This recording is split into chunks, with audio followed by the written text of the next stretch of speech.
আসসালামু আলাইকুম ওয়া রাহমাতুল্লাহি ওয়া বারাকাতুহু। আশা করি সকলেই ভালো আছেন। আলহামদুলিল্লাহ আমি আপনাদের দোয়ায় অনেক ভালো আছি।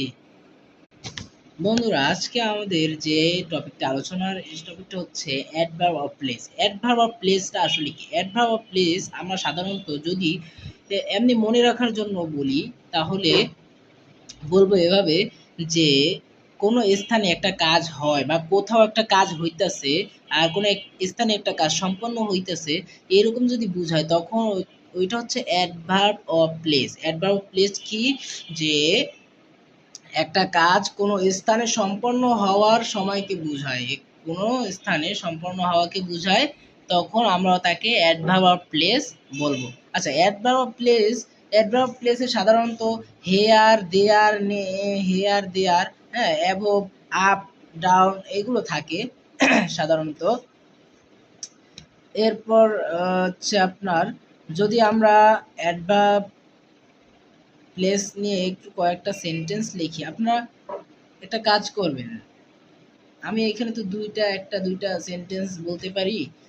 তো বাসায় যদি আপনারা সেন্টেন্স না রাখেন তাহলে কিন্তু আপনাদের এই দেখায় কোনো লাভ নাই। হ্যাঁ, আর যতবার দেখবেন মানে বেশি বেশি করে দেখতে থাকবেন, দেখার ভিতরেও একটা থাকে।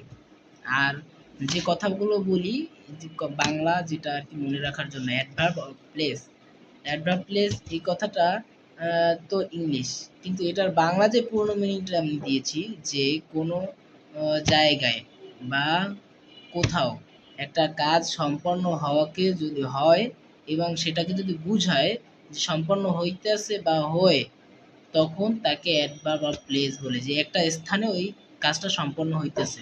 হ্যাঁ, একটা বিয়ে, একটা বিয়ে তো সব জায়গায় হয় না, সব জায়গায় হয় একটা নির্দিষ্ট স্থানে, নির্দিষ্ট স্থানে একটা কি গেট সাজায় বড় করে, এরপর ওইখানে আর কি প্যানেল করে, প্যানেল করার পর সবাই ওইখানে যায় বসে, ঘর সমাজে সবাই একসাথে কি বিয়ার অনুষ্ঠান উপভোগ করে, বিয়ার আনন্দ উপভোগ করে। তো এরকম যে ওইটা ওই বিয়েটা যখন আপনি উল্লেখ করবেন তখন এই অ্যাডভার্ব প্লেস, অ্যাডভার্ব প্লেসে এই বাক্যটা লিখতে হবে। এখন অ্যাডভার্ব প্লেসে যদি আমি বলি তাহলে কাম হেয়ার, কাম হেয়ার, হ্যাঁ, আসছে, এখন আসছে কি এখানে, হেয়ার এখানে আসছে, কোনখানে, যেখানে এক জায়গায় আসছে কিন্তু আসছে এখানে, যে সে আসছে, কাম হেয়ার। এরপর যদি আমি বলি দ্য চিলড্রেন অর্থাৎ শিশুরা আর প্লেয়িং খেলা করতেছে আউটসাইড বাহিরে। আর যদি আমি বলি যে শি ইজ